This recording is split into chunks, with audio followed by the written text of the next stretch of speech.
road. Okay, so if you have your Bibles, I'd love for you to go with me to our text, 1 Peter chapter 5. I encourage people to read the Word for themselves, I think, because I think it's great to have a working knowledge of where to find this stuff, even if it's on your phone or your iPad or wherever, know how to get there and know what the verses say. But I also believe it's important for you to be able to fact check what is being preached or taught.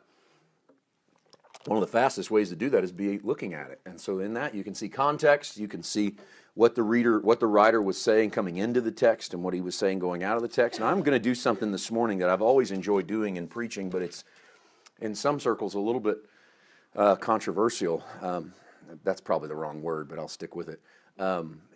That is, I like to use the Greek. I like to tell you what the Greek word is and then to explain that Greek word a little bit. The reason I think that's controversial in some places is because there isn't that Greek word lying in front of you. For that, you will have to go research. You will have to go study. And so while we have the text in front of us, I'm going to give you a Greek word, and you're going to go, well, I don't know if that's the Greek word or not. So in that, I highly encourage study as well, to go back and find those words if you can. And if you need resources to be able to do that, I'll be glad to help you out today and give you some resources that are free and easy. And I think every believer ought to avail themselves of every tool they can get their hands on to try to understand the Word. I'm not going to exhaust you with that, but there are a few things in here I want to bring out that I think really help us with the text. I want to start today with one verse, and of course we're going to look at some of the context, but one verse in particular, 1 Peter chapter 5, verse number 8. Be sober, be vigilant, because your adversary, the devil, walks about like a roaring lion, seeking whom he may devour. Now, in my formative years of understanding the gospel, this was a verse that basically was used to describe the devil, and the devil was a character who was opposed to God. And in the Hollywood version, he had horns and a pitchfork and a little pointy tail, and he was always sitting on someone's shoulder, opposite of an angel. You know. Now I knew better than that. I didn't figure he was that caricature, but I did have this spiritual entity always running around trying to mess people up. This adversary, the devil. It was interesting to me how he could be everywhere all the time and how he could do all the things that he was doing. Until I began to understand there's some things about this verse that and about this character, the devil, that I want to bring out without preaching on the devil, because that's not very good news.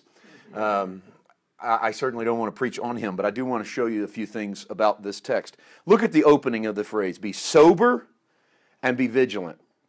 Now, for us, sober is not drunk, right? I mean, that's the easiest definition I know.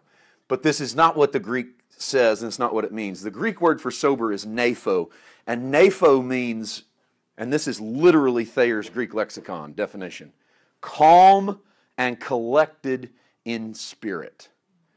So when Peter says be sober, he's saying be calm. It just has nothing to do with the natural. It doesn't have anything to do with your outside emotion. This is your spirit, man. Be calm and collected in your spirit. What's an example of calm and collected spirit? Well, I'll give you one in the midst of chaos. Jesus says to his disciples, let's go to the other side of the sea. And they jump in a boat and they start floating across the Sea of Galilee, and they hit a storm. And the disciples are freaking out, and they're bucketing water over the edge of the boat and trying to keep the thing afloat, and Jesus is asleep. You know the story. And they go to Jesus and say, Master, don't you even care that we're about to drown? And they go all the way to accusing Jesus of having a lack of care and concern. And they're misreading his calm and collected spirit for a lack of concern. That's how calm and collected he was. And so right in the middle of a storm, Jesus is snoozing right through it, calm and collected. And when he wakes up and calms the storm, he says to the disciples, you have little faith. And I used to really bother me. I said, why was he so hard on them for little faith? This was tough. I mean, these guys are professional fishermen. If they think it's bad, it's bad. You know, I mean, if I thought it was bad, there's probably just a slight wind. But for these guys, and I go, why is he so hard on them? Well, it's because when he got in the boat, he said, let's go to the other side. If he says, let's go to the other side, where are you going to go? No matter what. I mean, I don't care if the sea opens up and there's a whirlpool in the middle. Somehow Jesus is going to jump the whirlpool. You're going to end up on the other side. And that's the kind of confidence he was trying to instill in his disciples, was to say, look, if I say we're going, we're going. It doesn't matter what adversary or accusation or problem or storm in the literal or the spiritual might hit us. Doesn't matter. We're going to make it. So I'm going to teach you how to be calm and collected. And how many of us grew up in a church society, I don't know, maybe just me, but grew up in a church society where when we heard that sermon, it was all about rebuking the storm. That was all I ever heard. You need to learn to speak to the storms of your life. You need to learn to rebuke the storms of your life. That was the secondary lesson Jesus taught. Jesus did not get in that boat intending to rebuke a storm.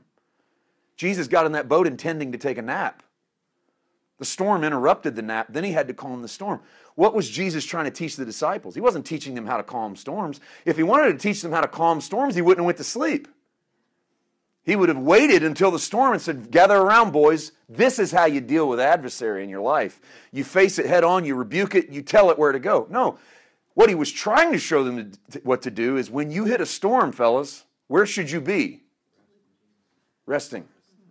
Calm and collected in spirit. Guys, if you'll just sleep, just take my word for it. We're going to the other side. And I've had to learn in my life, if I can take his word for it, if he said, son, here's what I want you to do, if I can just be calm and collected in spirit, it doesn't matter what adversary, what devil, what hell, what storm hits on my way to the other side, we're going to make it to the other side. And all I can do is really make things worse by freaking out about how we're going to get to the other side. Does that make sense in your life too? I mean, I know maybe I'm alone. I've been there so many times freaking out, and I should have just been calm and collected in my spirit. And we all say, well, that's easier said than done. Absolutely easier said than done. That's why the disciples are freaking out while Jesus is asleep. But Christ is our example, not Peter, James, and John.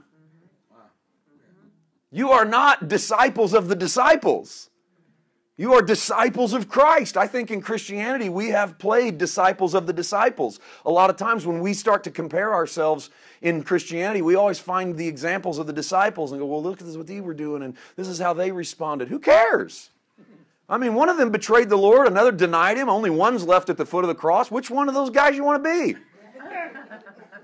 Or there's Jesus who said, you go make disciples of me. Go show people how I would respond to these situations. So when we compare today, I don't want to compare the failures of man. Let's go find the successes of Jesus. And so the calm and collected spirit is not, we're going to go find that in Peter, James, and John. We're going to find that in Jesus.